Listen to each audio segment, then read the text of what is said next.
हम जो लोग बोलते हैं कि लोग इन्हें पहले जैसे लोग प्रामाणिक लोग नहीं रहे, ऐसे अपन जो बोलते हैं, ये जो फर्क है ना, ये लोग प्रामाणिक नहीं है ये बात नहीं रहती। हर आदमी प्रामाणिक ही रहता है, लेकिन उसका व्यवहार अलग होता है ना, तब फर्क पड़ता है। गांव गांव में सत्यशोधक जलसे निकले थे। गांव गांव के लोग जिनको दो चार इन्हें किताबें नहीं पढ़े, दो चार क्लास नहीं पढ़े, ऐसे लोग उस टाइम लिखने लगे। ये कितनी बड़ी प्रेरणा थी। जैसे मैंने आपको बोला कि यूनिवर्सल ट्रूथ क्या है, तो उन्होंने महात्मा फुले जी ने शोध किया कि ये जो शोषण कैसा चल रहा है, ये तो हवा में से नहीं आया, नहीं। ये तो नियम किसी भगवान ने नहीं बनाया। अगर भगवान एक है, निर्मिक एक है, सबका निर्माता एक है, तो भगवान ऐसा नहीं कर सकता। दोस्तों, हमारा देश बहुत डेवलप हो चुका है, बहुत तेजी से आगे बढ़ रहा है, बट ये सब पॉसिबल हुआ है equality between the main and woman. But पहले ये सब नहीं होता था। पहले लड़कियों को बस घर संभालने के लिए पूछा जाता था, उनको एजुकेशन भी नहीं मिल पाती थी। बट ये सब चेंज हुआ है महात्मा ज्योतिबा फुले की वजह से। उनके तत्वों पर चलने वाले एक समाज सेवक डॉक्टर अशोक चोपड़े सर, उन्होंने उन पर PhD करी, डीप रिसर्च करी, बहुत सारी बुक्स पब्लिश करी। बहुत कुछ सीखने मिला उनसे, बहुत ही डिफरेंट वाइब है। महात्मा फुले समतावादी चळवळ का वो हिस्सा है, बहुत कुछ सीखने मिला। आज मेरे को वो नॉलेज मिली जो मेरे को पहले नहीं थी, बहुत ही डीप, बहुत ही डिफरेंट नॉलेज मिली। आई होप आप सबको भी मज़ा आएगा, बहुत कुछ सीखने मिला, बहुत कुछ सीखने मिलेगा आपको भी। So without further ado, doctor Ashok Chopde sir is on the show. Okay, so finally ये वीडियो शूट हो रहा है। आई एम ग्लैड आपसे मुलाकात हो गई and I am very happy. आज बहुत सारी लर्निंग्स लेनी है आपसे, बहुत कुछ सीखना है। बट फर्स्ट ऑफ ऑल, कैसे हो सर? बस ठीक हो, आप कैसे? मैं भी बढ़िया हूँ, thanks, thank you so much. एक मेरा बेसिक क्वेश्चन है। आपने महात्मा फुले जी पर PhD करी है, उस पर डीप रिसर्च करी है, उस पर्टिकुलर सब्जेक्ट पे बहुत स्टडी करी है। सो महात्मा फुले जी के जो थॉट्स थे, तो उन पर्टिकुलर थॉट्स का क्या इम्पोर्टेंस है आपके अकॉर्डिंग? अभी वर्तमान काल में? यस जी, महात्मा फुले जी का नाम पूरे भारतवर्ष में किसी को पता नहीं ऐसा नहीं है।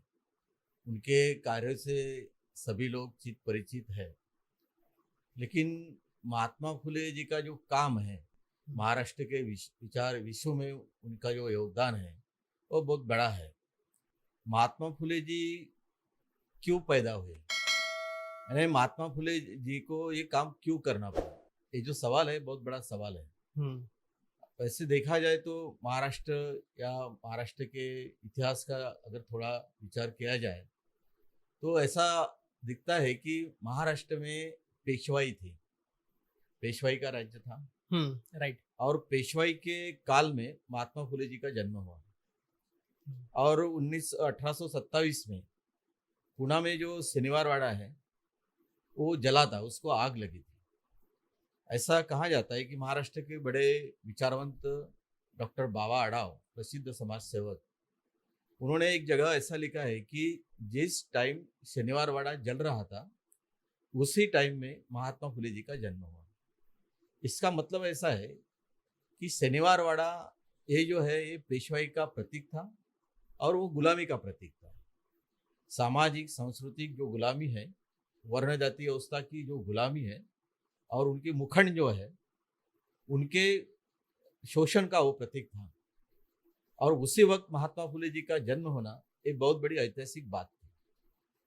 बाद में ऐसा दिखता है कि जैसे जैसे महात्मा फुले बड़े हुए, पुणे और पुणे के परिसर, मुंबई, ये सब जगह उस टाइम क्रिश्चियन मिशनरी का बोलबाला था।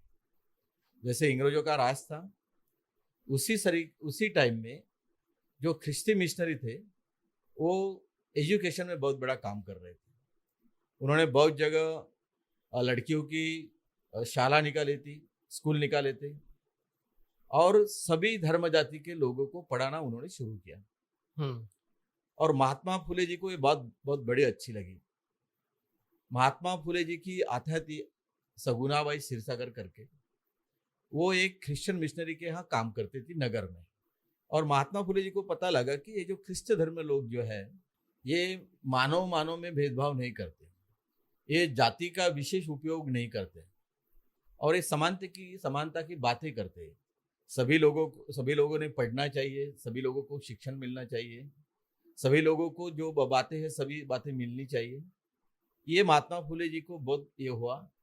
और बाद में महात्मा फुले जी ने वहाँ पे जो पढ़ाई की, उसके बाद पुणे में आने के बाद उन्होंने वहाँ बाद में गोविंद वाड़वेकर करके जो उनके मित्र थे, वाड़वेकर, गोवंडे और एक उनके मित्र थे, ये 3 मित्रों के साथ उन्होंने महात्मा फुले ने पुणे में पहली शाला चालू की 1848 में, ओके। 1848 में, हम्म। यानी स्त्रियों की पहली शाला।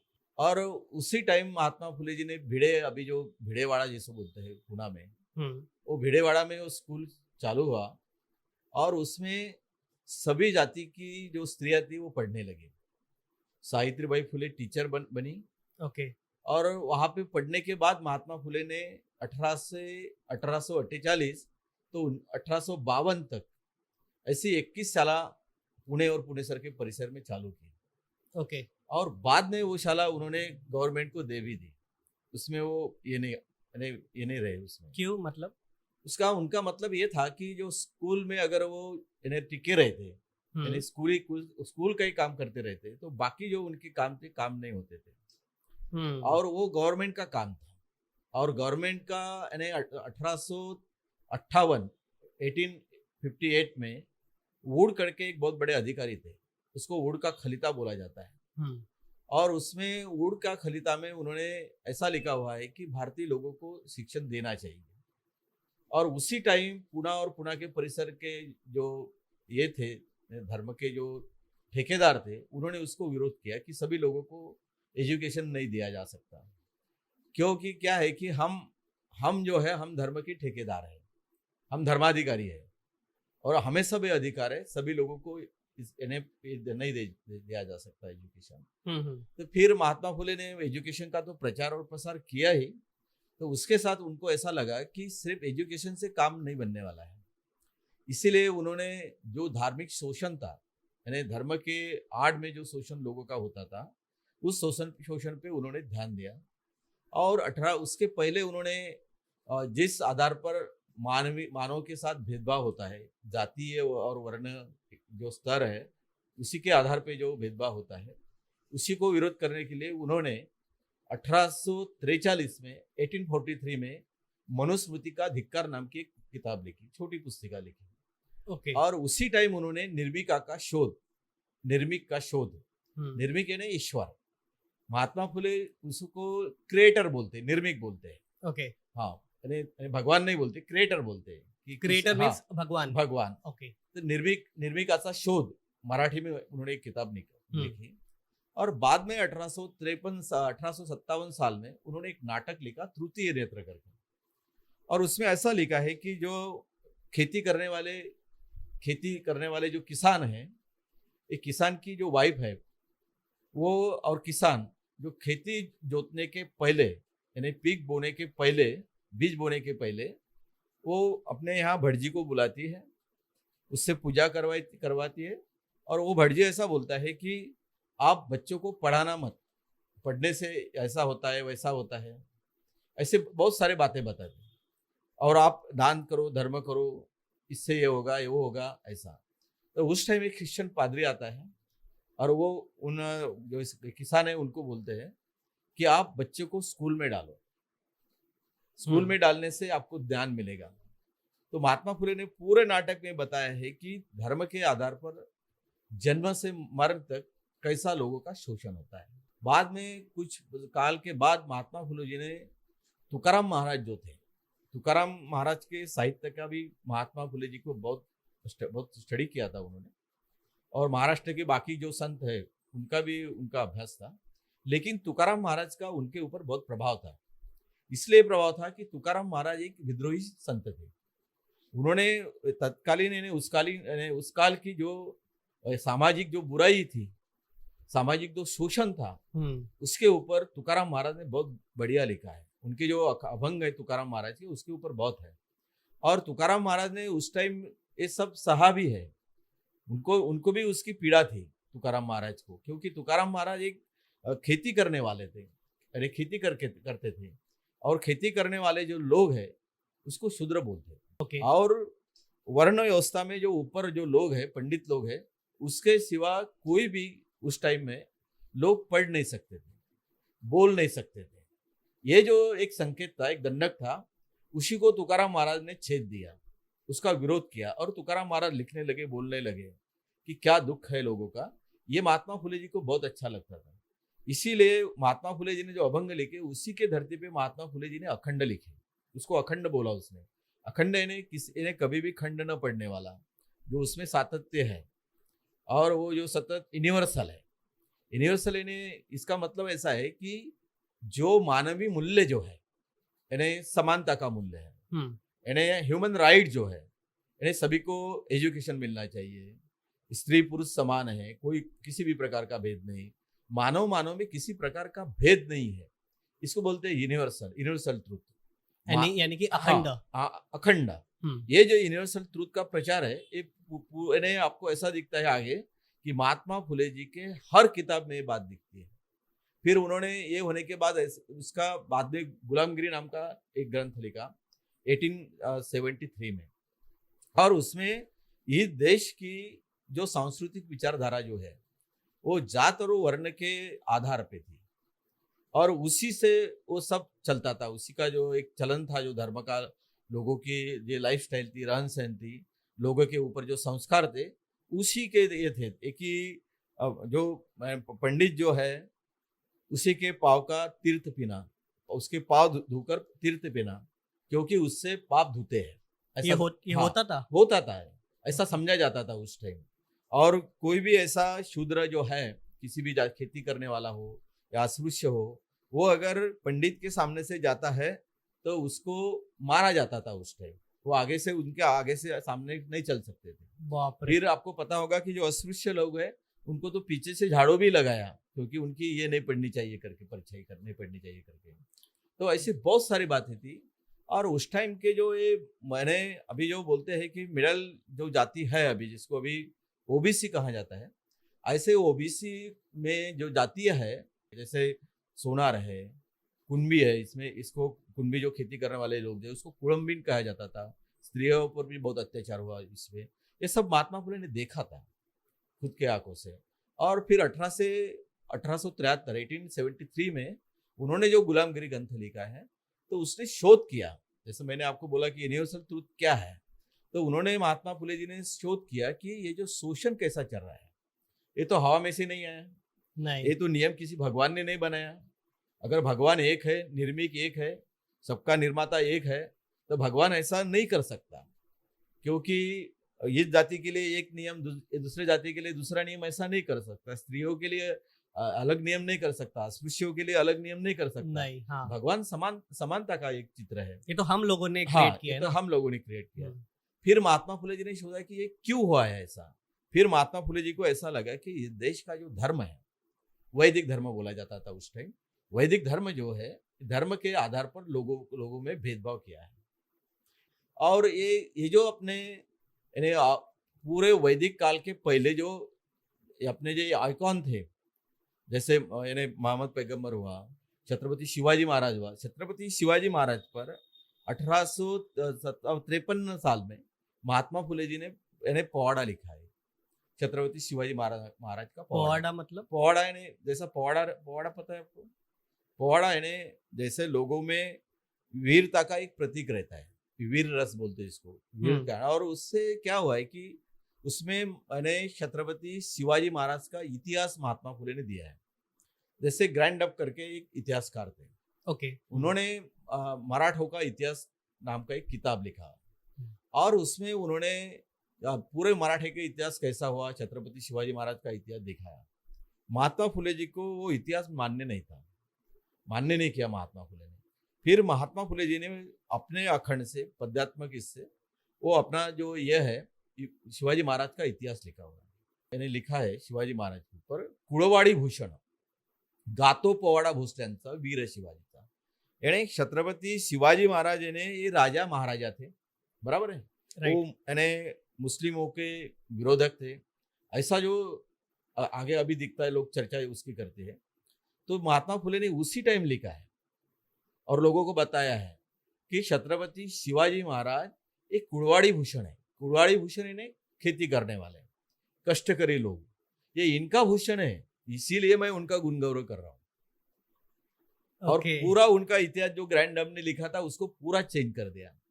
बाद में हुआ ऐसा कि इतिहास की जब चर्चा होती है छत्रपति शिवाजी महाराज की, अभी जो चर्चा हुई कि शिवाजी महाराज के गुरु कौन थे, अभी अभी चर्चा हुई, और महाराष्ट्र सरकार ने उसके ऊपर अपना ये भी दिया है कि छत्रपति शिवाजी महाराज के गुरु रामदास स्वामी नहीं थे, छत्रपति शिवाजी महाराज के गुरु उनकी आई थी, जिजाऊ माता। हाँ, जिजामाता ही थी। तो उसी टाइम महात्मा फुले ने लिखा है कि मासा पानी खेळे गुरु कोण असे त्याचा, कि जिनके घर में पूरा वीरता का ही है काम है, यानी पूरा लड़ाई है वो सब चलती है, उनको किसी गुरु की जरूरत नहीं है।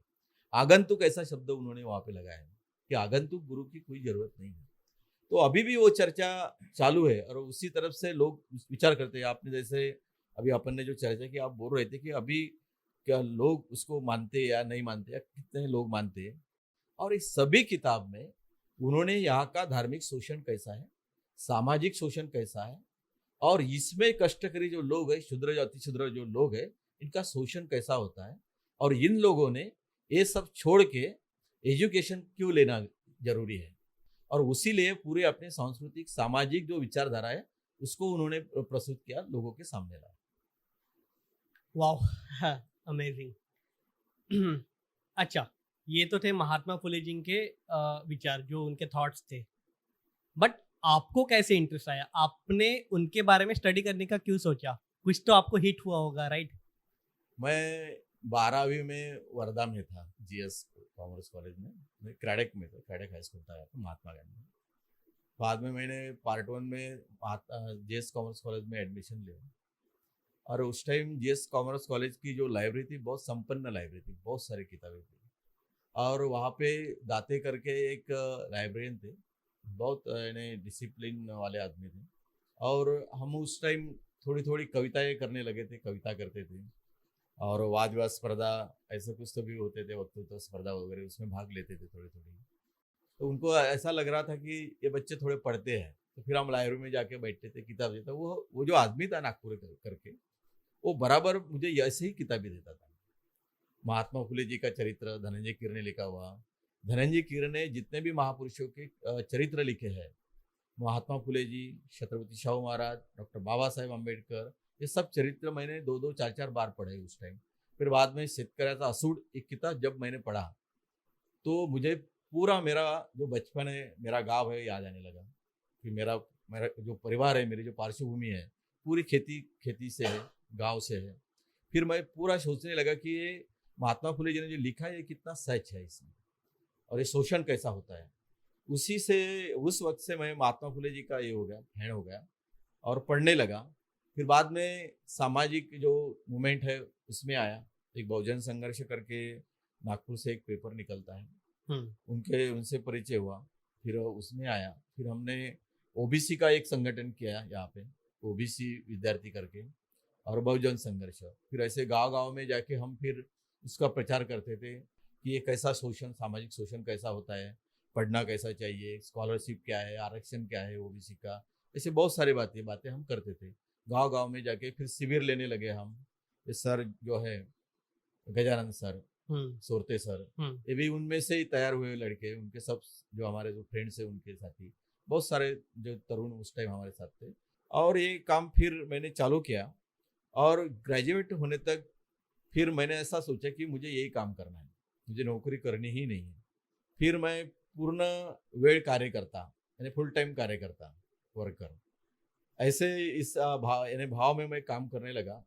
फिर मैंने और थोड़ा पढ़ा, तो मुझे ऐसा लगा कि सिर्फ महात्मा फुले जी ही नहीं, तो उनके बाद छत्रपति शाहू महाराज के काल में महाराष्ट्र के हर गांव में ये सत्यशोधक मूवमेंट, जो महात्मा फुले जी ने 1873 साल में सत्यशोधक समाज की स्थापना की, और उसको अभी 150 साल पूरे हो गए, बराबर है।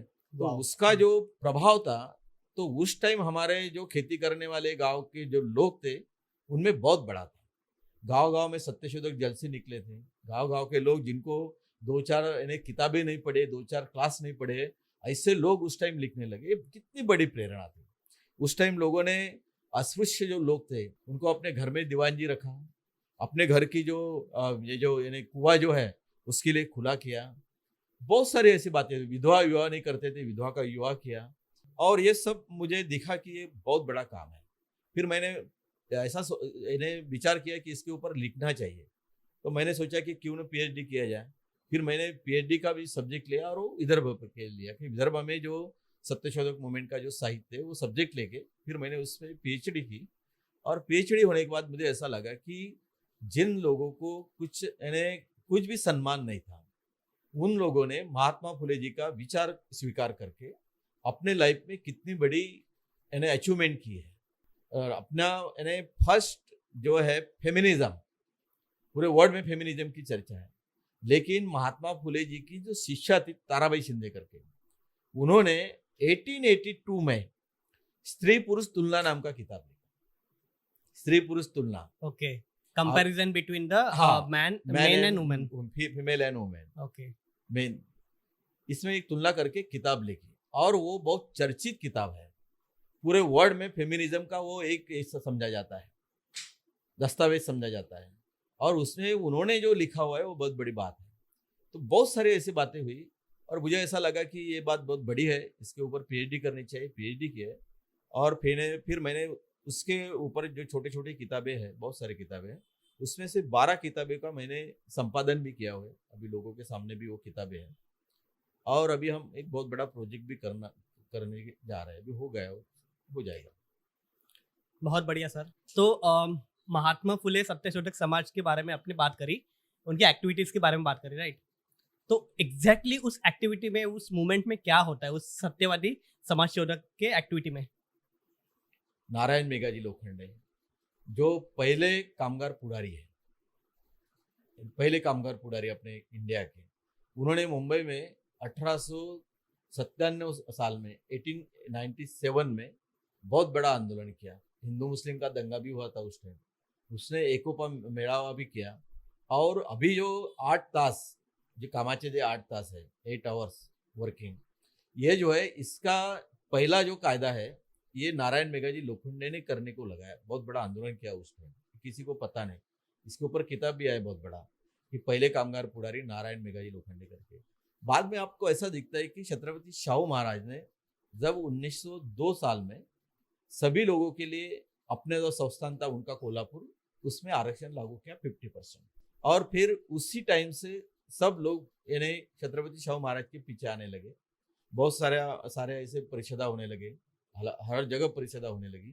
बहुत सारे सत्यशोधक जलसे गांव गांव में जाकर लोगों का प्रबोधन करते थे कि अपने घर की जो पूजा विधि है यानी खुद करनी चाहिए, कि सभी लड़कों को स्कूल में भेजना चाहिए, जो अस्पृश्यता जो है वो नहीं करनी चाहिए, सभी को समान समझना चाहिए।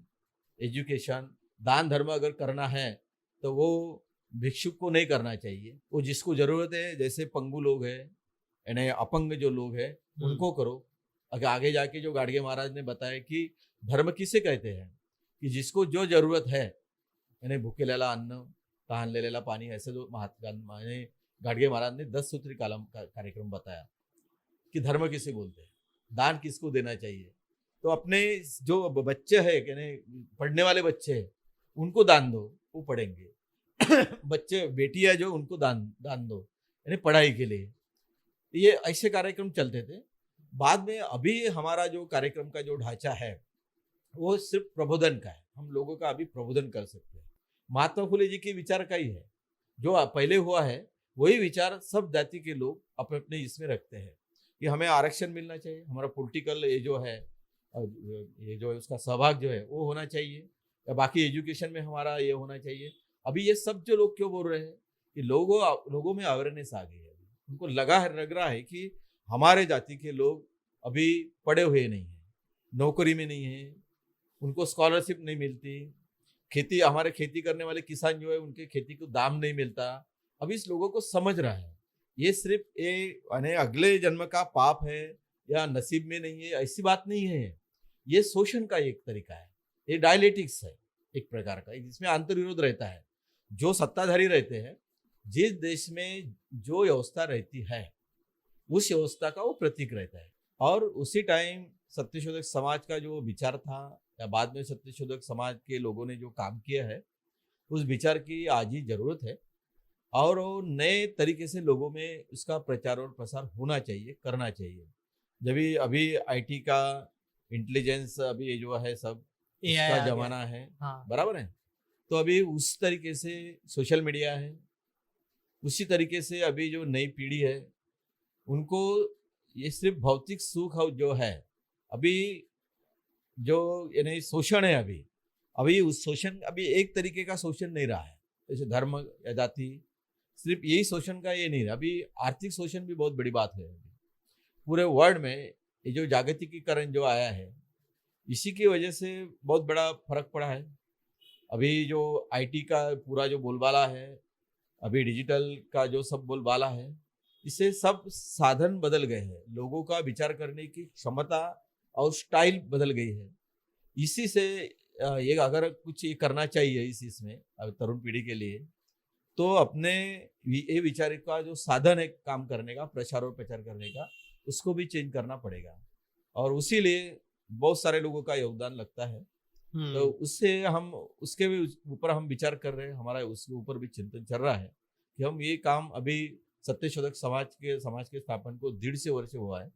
हम सुवर्ण महोत्सव बोलते हैं उसको, शतकोत्तरी सुवर्ण महोत्सव ऐसे हम बोलते हैं। तो अभी इस वक्त हमने क्या चिंतन करना चाहिए? अभी 150 साल में सत्यशोधक समाज की जो वाटचाल थी, जो प्रोसेस थी, वो कैसी हुई, क्यों बीच में ये हो गया, अभी क्या करना चाहिए? अभी जो हमारे सामने सामाजिक, पॉलिटिकली, सोशल, आर्थिक, कल्चरली जो हमारे सामने जो आह्वान है, उस आह्वान को अगर ये करना है, आगे जाना है और कुछ नया करना है, नया क्रिएशन करना है, क्रिएटिविटी लाना है लोगों के जीवन में और समानता के आधार पे, तो फिर नई जो ये रहती है, नए साधन जो रहते हैं, उसको जुटाना पड़ेगा, उसकी निर्मित करना पड़ेगा, ऐसा मुझे लगता है और उस दिशा में हम चल रहे हैं। तो बेसिकली आपके एक्टिविटी के थ्रू आप जो थॉट्स थे या इंफॉर्मेशन के रूप में आप लोगों के माइंड तक पहुंचा रहे हैं, क्योंकि अभी जरिया बदल गया, अभी सोशल मीडिया आ गया। जी जी। तो वैसे ही आप उस पर्टिकुलर थॉट्स का मतलब अभी क्या होता था पहले, एक ही जरिया था या जी। इतना सोशल मीडिया का क्रेज नहीं था, जी जी। तो आप उसी एक्टिविटी के थ्रू आप पर्टिकुलर थॉट हो या पर्टिकुलर एक्टिविटी हो जी। या जो भी शोषण के बारे में इंफॉर्मेशन हो वो जी। लोगों तक पहुंचा रहे, जी ताकि लोगों में वो डिफरेंस दिख जाए, मतलब उनकी सोचने की जो क्षमता है वो चेंज हो वो जाए, change हो। है ना, मतलब अपने समाज के प्रति। जी राइट? जी। आप ये कर रहे हो, but do really people help this kind of activities? Yes, आपको ऐसा दिखता है कि जैसे यानी किसी पॉलिटिकल पार्टी का कार्यक्रम है या कोई महाराज या कोई ऐसी आती साध्वी आती है तो लोगों का बहुत सारी भीड़ रहती है, बराबर है। वैसी भीड़ ये कार्यक्रम में नहीं रहती, क्योंकि दिमाग का काम है, नया कुछ करने का काम है, क्रिएटिविटी का काम है और हमारे समाज को क्रिएटिविटी की आदत नहीं है। हमारी सोच समाज की ऐसी है कि जैसे हमारे नसीब में जो है वो होगा और हमारे पुरखों ने जो किया है वही सही है और हम चल रहा हो तो चल रहा है। लोग नया नहीं सोचते, लोगों को लगता है कि यही है, उनका माइंडसेट वैसा ही है। तो फिर अभी लोगों की सोच में बदल होने लगा है। लोग ऐसी बातें तो करते हैं, नहीं करते ऐसे नहीं, लेकिन व्यवहार में लोग इसके विपरीत भी चलते हैं। पूरा व्यवहार विपरीत रहता है विचारों से। मतलब हाँ। उनके थॉट्स अलग है, उनके हाँ, एक्शंस अलग है। एक्शन अलग है, क्योंकि भौतिक युग में भौतिक यानी साधन जो है, यानी जीने की जो भौतिक साधन जो है, जो भी है, लाइफस्टाइल जो है, बहुत बड़ी उसमें बहुत बदल हुआ है। और ये सब करने के लिए हमारा जो पूरा जो स्ट्रक्चर जो है सोचने का, हमारी जो लाइफस्टाइल है, जिस पद्धति का हम प्रोसेस है हमारे विचार करने की, उस वो काम नहीं आती। इसलिए लोग यानी मन में एक रहता है, करते अलग है। जैसे आपको दिखता है कि लोग झूठ क्यों बोलते हैं, लोगों में इतना झूठ बोलने की आदत क्यों है? हम जो लोग बोलते हैं कि लोग यानी पहले जैसे लोग प्रामाणिक लोग नहीं रहे, ऐसे अपन जो बोलते हैं, ये जो फर्क है ना, ये लोग प्रामाणिक नहीं है ये बात नहीं रहती। हर आदमी प्रामाणिक ही रहता है, लेकिन उसका व्यवहार अलग होता है ना, तब फर्क पड़ता है। तो ये चीज आपको इसमें भी दिखेगी। लोगों को लगता है कि विचार विचार जो है, जैसे तुकाराम महाराज ने बोला है, तुकडोजी महाराज ने बोला है, गाडगे महाराज ने बोला है, बहुत सारे पंजाबराव देशमुख ने बोला है, ये बातें तो बहुत बड़ी अच्छी है।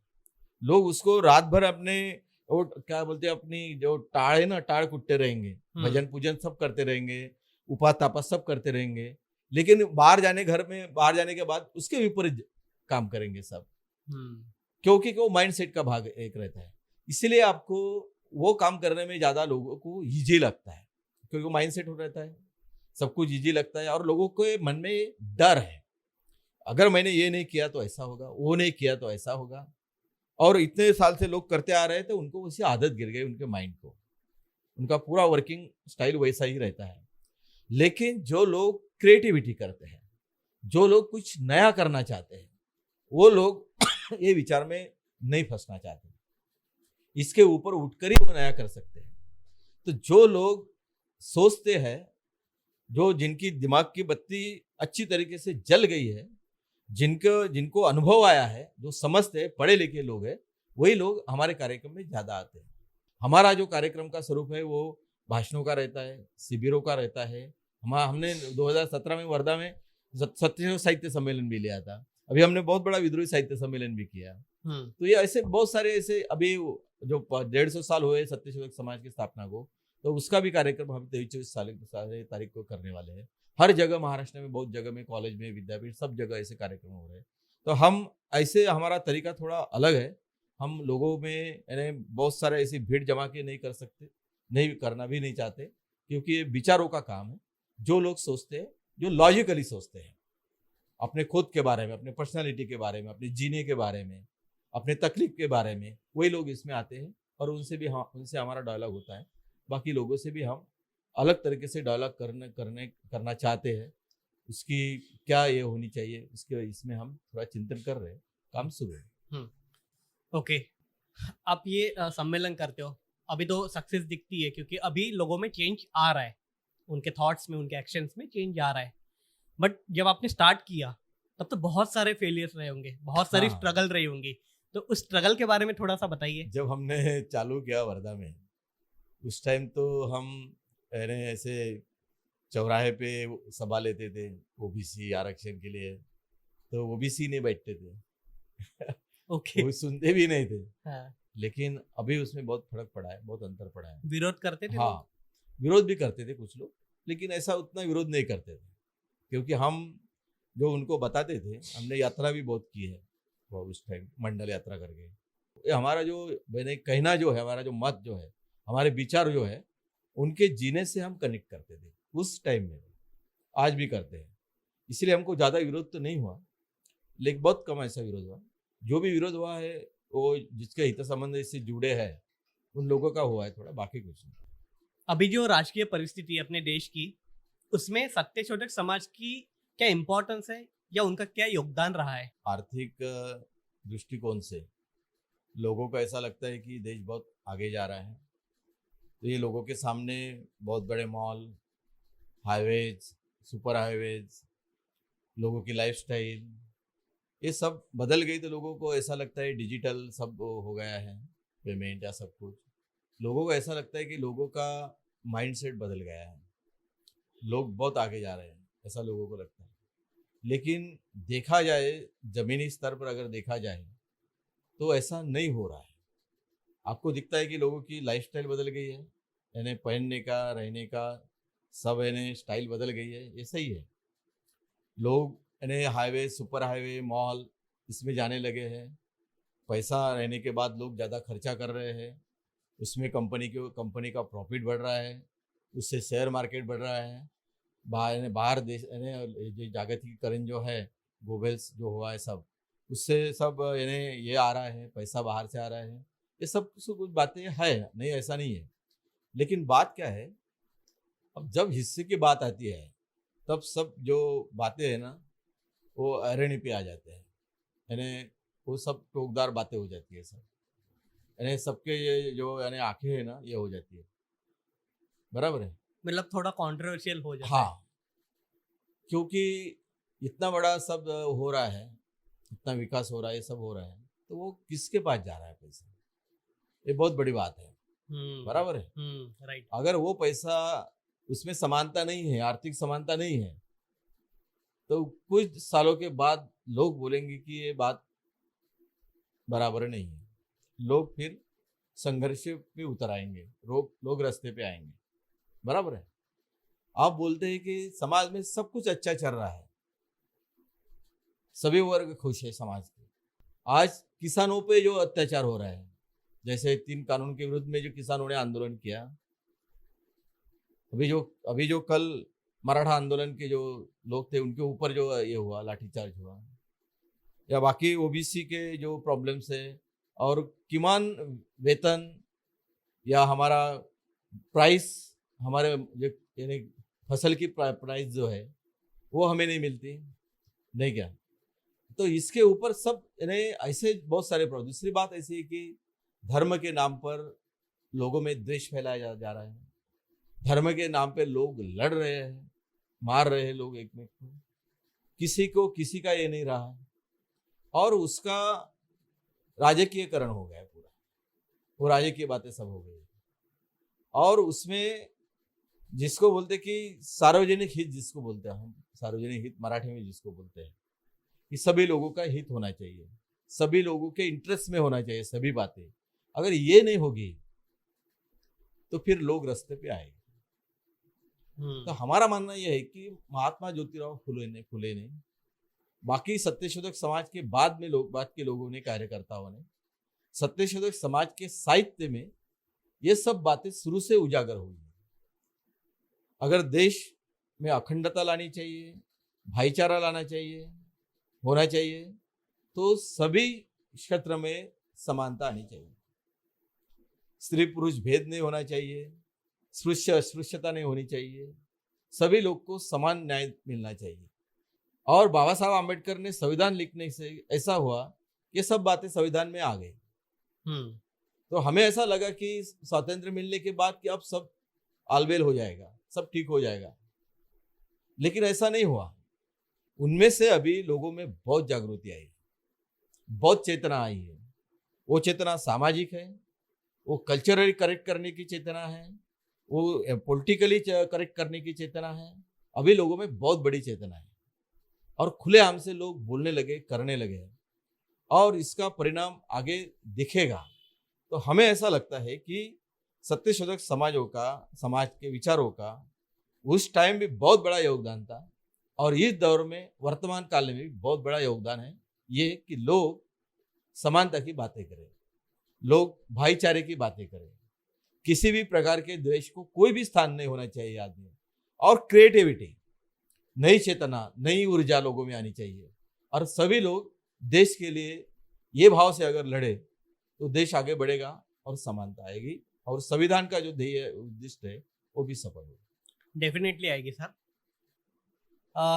यंग जनरेशन के लिए बहुत सारी बातें बोली आपने, आपके एक्सपीरियंस बहुत यूनिक थे, मेरे को पर्सनली बहुत मज़ा आया, बहुत कुछ सीखा सर।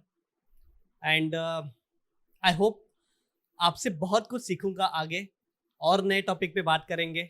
बहुत सारी बातें करनी है आपसे, बहुत सारा कुछ सीखने के लिए है आपके पास, बहुत टॉपिक्स है, ये उनमें से एक था जी। आगे भी शूट करेंगे। मेरे को पर्सनली बहुत कुछ जानना है आपके जो लाइफस्टाइल है, आपके जो थॉट्स है, उसका जो सोर्स पॉइंट है, उसके बारे में बात करनी है। तब तक के लिए sir thank you so much for your time. Thank you a lot.